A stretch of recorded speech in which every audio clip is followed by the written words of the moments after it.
Hello students, in this lecture we are going to calculate the shuttering of column above plinth level. We have the structure plan in which we have two columns C1 and C2.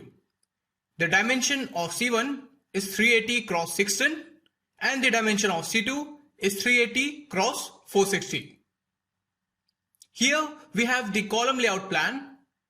We will find the number of columns by right mouse click followed by choosing Find, enter C1 and select the region. Right click again and choose Find. This displays the number of columns of C1, that is 12. In similar way, we find number of C2. The height from plinth level to bottom of the slab is 4572.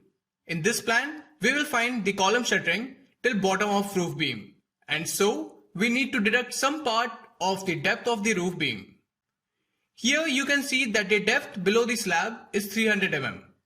So we deduct this from the height of 4572. Therefore, the depth for calculation would be 4272. Now let us start entering the column details in the table.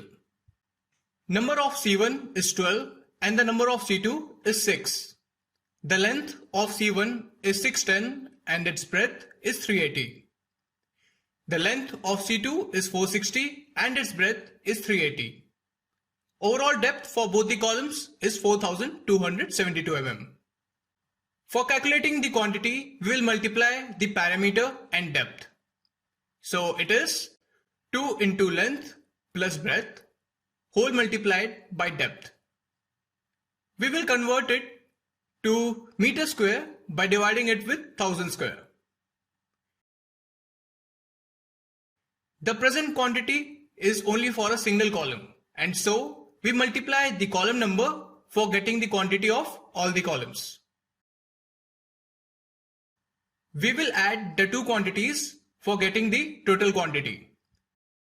In this way, you can calculate the shuttering quantity of column above plinth level.